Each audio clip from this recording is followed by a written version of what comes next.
The world is full of voices, opinions, judgments, and unsolicited advice. No one escapes this. It's simply part of being human. People project their own stories onto you, often with little understanding. Sometimes words are meant to hurt, other times they're just careless noise. The weight of these voices can build up if you let them.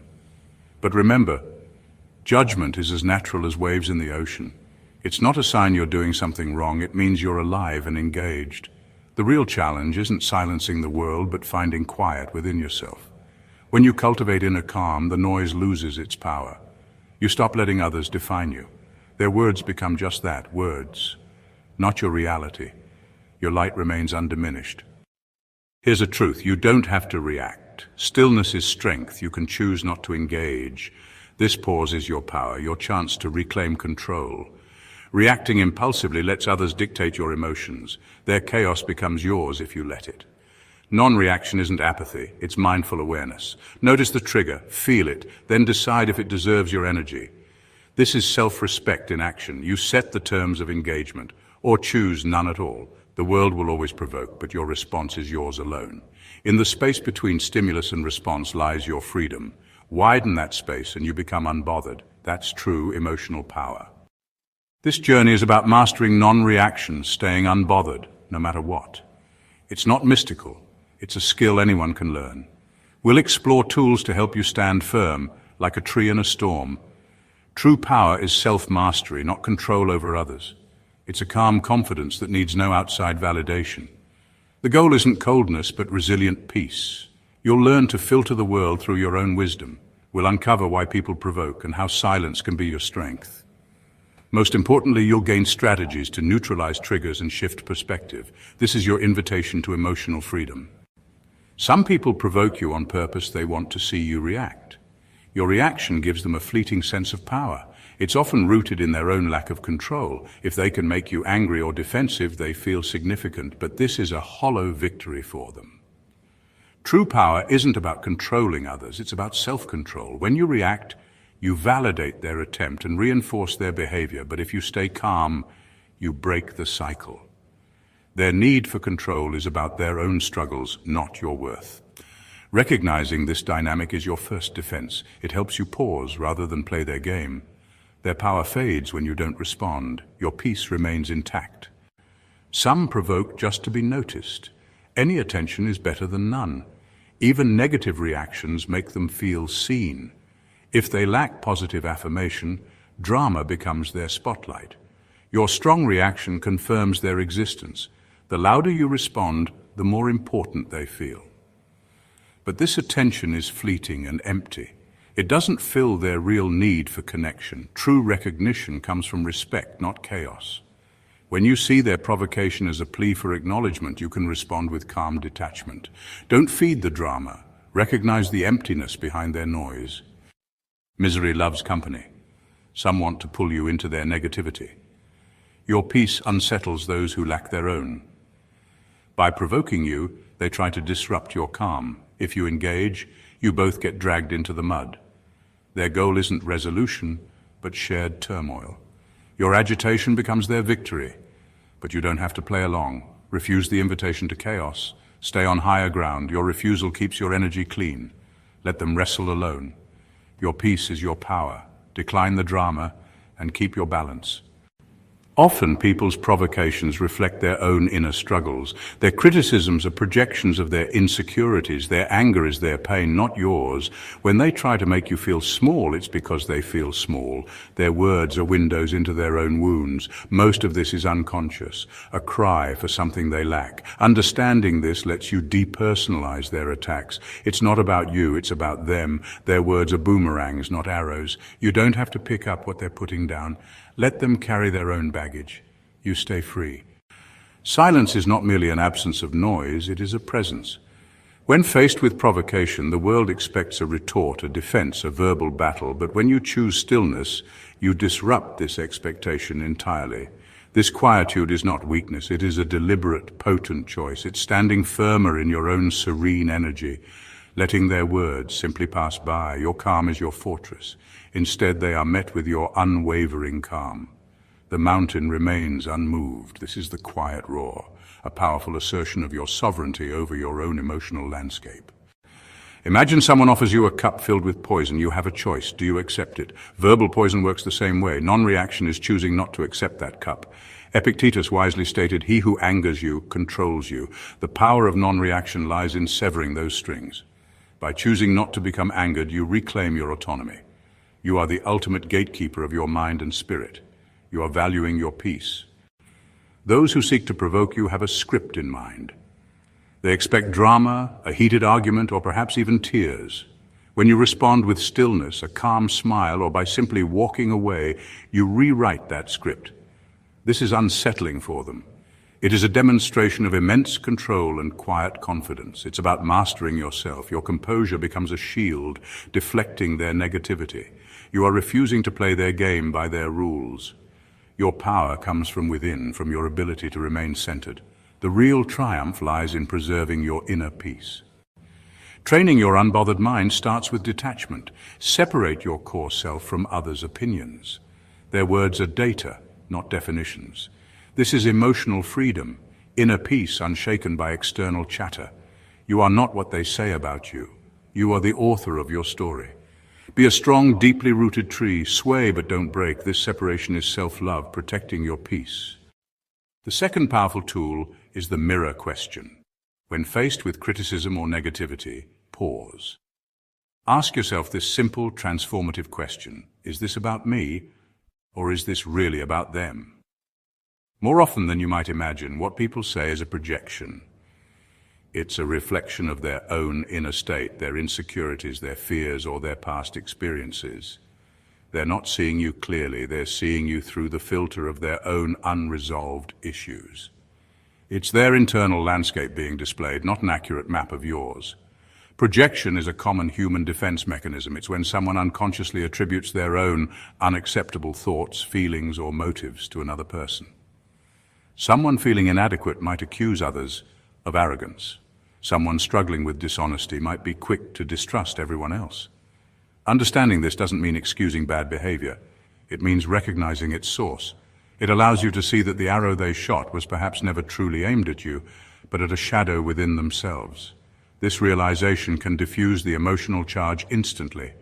When you start to see projection at play, their words lose much of their power to wound. You begin to understand that the criticism might not be a factual statement about your character or actions. Instead, it could be a window into their own struggles. This isn't about diagnosing them or playing psychologist. It's about protecting your own peace by not taking on board what isn't yours to carry. It's a quiet knowing that allows you to remain centered, even when someone is trying to offload their emotional baggage onto you. The relief that comes from this understanding is immense. It's the freedom of knowing that you don't have to absorb every negative comment as a personal failing. You can observe it. Consider if there's any grain of truth for you. Sometimes there is, and that's okay, and then let the rest go. Usually, the intense emotional charge behind the criticism is pure projection, not objective truth. This mirror question helps you sift, discern, and ultimately stay unbothered by what truly isn't about you at all. Our emotional reactions are often fueled by the stories we tell ourselves about what happened. This is where the third step, neutralizing the trigger, comes into play. It's about consciously rewriting your internal narrative. For instance, instead of thinking, "they disrespected me," which is a highly charged and personal interpretation, try reframing it. Shift to a more neutral observation. This simple change in language can profoundly alter your emotional response, preventing a small spark from becoming a raging fire within. Consider saying to yourself, "they had a moment," or "they expressed an opinion," or "their communication style was harsh." These statements describe the event without immediately casting you as the victim of disrespect. This isn't about denying your feelings, it's about choosing a less inflammatory interpretation. It's about seeing their actions as a reflection of their state, their path, not as a definitive statement about your worth or how you should feel. This creates a crucial space between the event and your reaction. This reframing acknowledges their path, their journey. That's their path, not mine. This is a powerful affirmation. It recognizes their agency and their responsibility for their own behavior, while simultaneously affirming your own separate journey and your right to peace. their outburst, their criticism, their negativity, that belongs to their experience, their way of navigating the world. It doesn't have to become a defining moment in your day or a detour on your path. You are on your own journey, focused on your own growth. This practice of linguistic neutrality is an empowering act. Words have power. The words you use in your internal dialogue shape your reality. By choosing more objective, less emotionally loaded language, you strip the trigger of its immediate power. You stop feeding the negative emotion with dramatic interpretations. You learn to observe situations with a calmer, more detached perspective. This doesn't mean you become a doormat. It means you become the calm, clear-thinking strategist of your own emotional well-being. You know, a significant part of feeling bothered actually comes from constantly imagining ourselves through other people's eyes. We worry, what do they think of me? How do I look? Am I saying the right thing? This internal spotlight focused on how we are perceived is honestly a trap.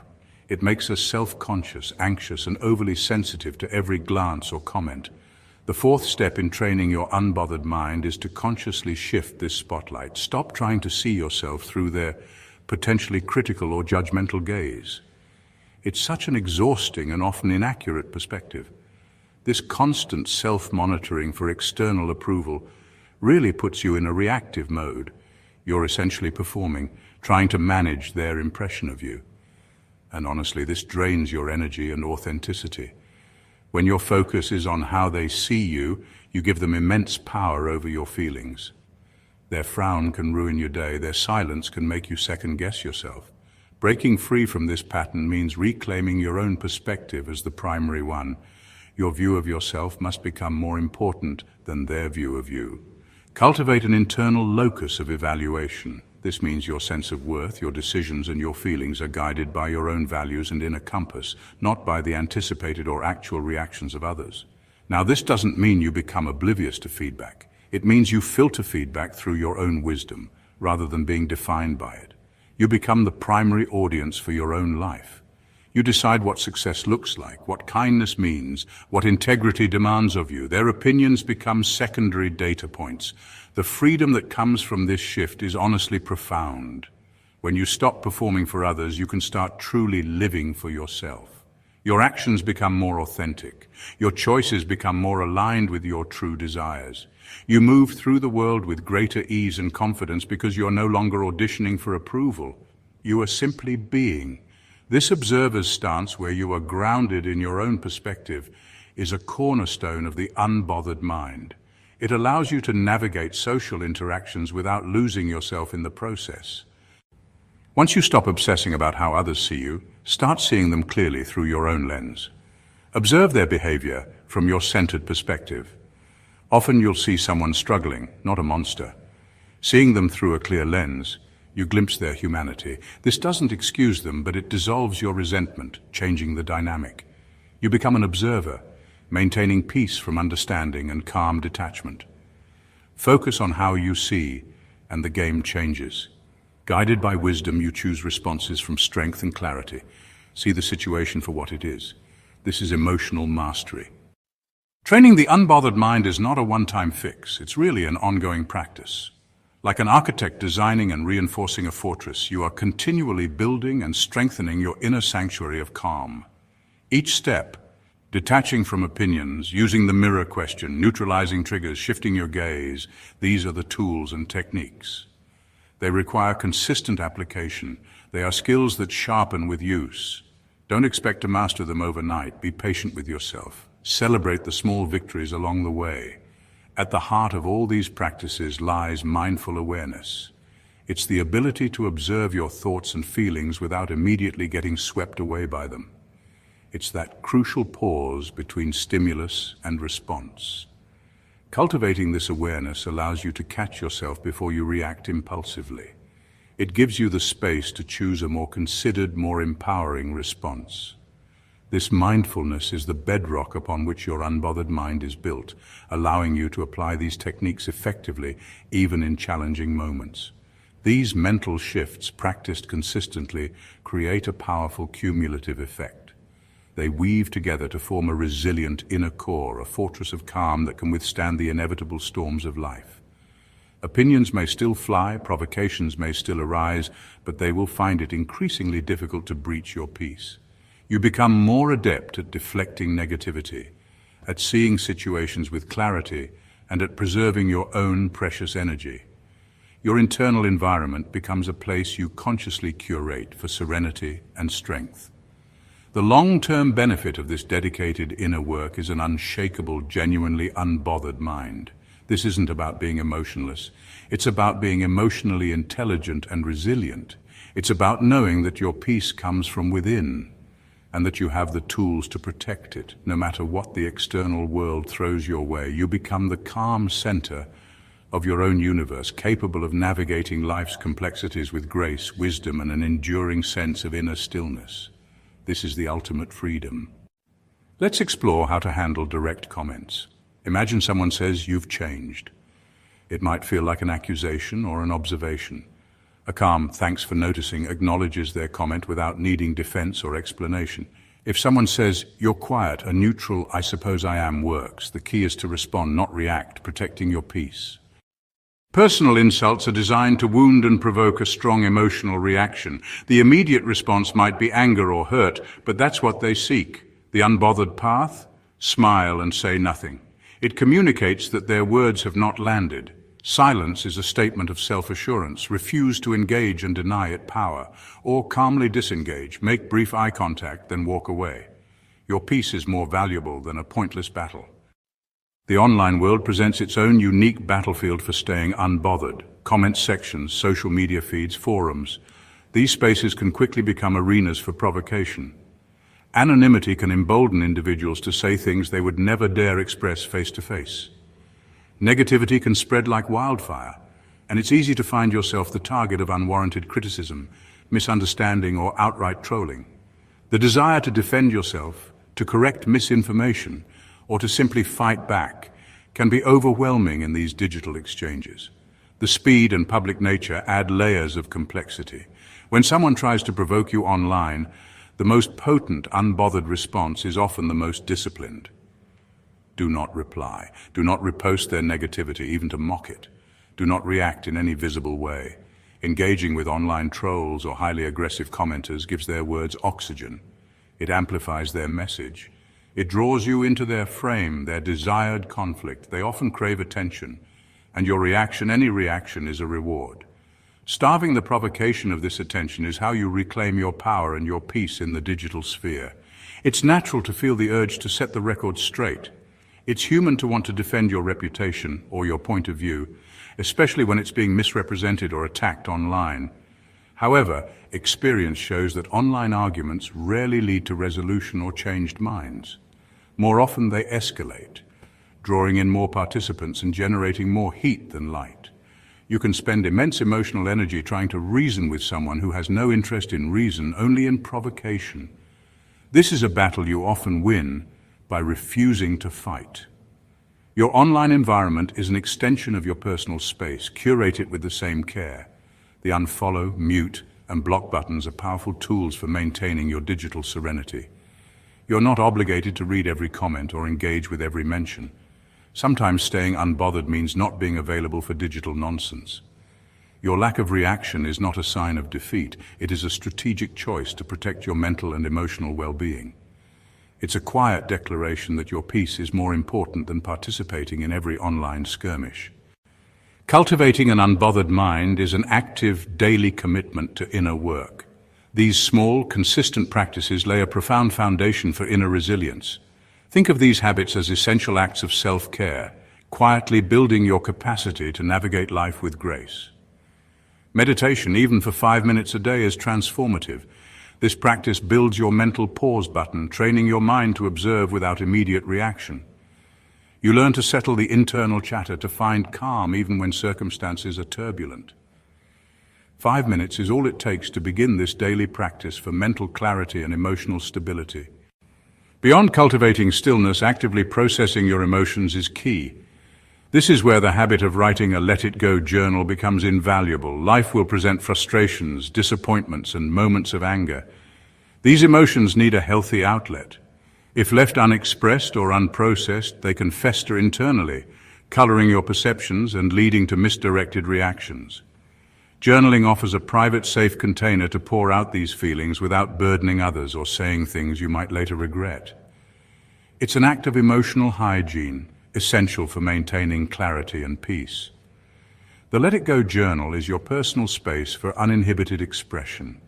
There are no rules of grammar or coherence here, simply write. Let the words flow freely. Detail what upset you, what you're worried about, what brought you pain. The act of translating these turbulent inner experiences onto the page can be incredibly cathartic. It allows you to witness your thoughts and emotions from a slight distance, often diminishing their overwhelming power. This isn't about endlessly dwelling on negativity. It's about acknowledging, processing, and then consciously releasing it, making space for peace. Equally important as processing your internal world is curating your external inputs. We live in an age of information overload, constantly bombarded by noise, opinions, and often manufactured drama. Your peace is worth more than keeping up with someone else's chaos. Unfollowing social media accounts that consistently drain your energy or provoke negativity is an act of profound self-respect. Unsubscribe from newsletters or feeds that fill your mind with anxiety or useless information. Be fiercely protective of your attention and mental space. It is a finite and precious resource. These two habits, expressive journaling and mindful curation of inputs, work in powerful synergy. One allows for the healthy release of internal emotional pressure, ensuring that feelings are acknowledged and processed constructively. The other acts as a filter, reducing the amount of external negativity and unnecessary stimulation that enters your awareness in the first place. Together, they help you create and maintain a cleaner, calmer internal environment. This conscious decision to manage both what you let out and what you let in is fundamental to sustaining an unbothered mind. The ability to stay unbothered is deeply intertwined with the strength of your personal boundaries. Establishing and maintaining healthy boundaries is a fundamental act of self-preservation. Protecting your peace is not selfish, but essential for a grounded life. Setting boundaries means communicating your limits with clarity and calmness. A simple, firm no delivered with grace can be incredibly powerful. A crucial aspect of this is choosing not to be available for nonsense. Strong boundaries act as gatekeepers, filtering out unnecessary drama and negativity. Ultimately, strong boundaries are foundational to a sustained state of unbotheredness. We've explored external voices and the strength in non-reaction. Becoming unbothered is a continuous practice, turning towards your serene center. You owe no one a reaction. Your peace is your sovereign territory. You hold the power to choose your response. Like the tiger, don't lose sleep over the opinions of sheep. Your worth is intrinsic. Be the tiger. Walk your path with quiet strength. Stay still, observing its passing nature.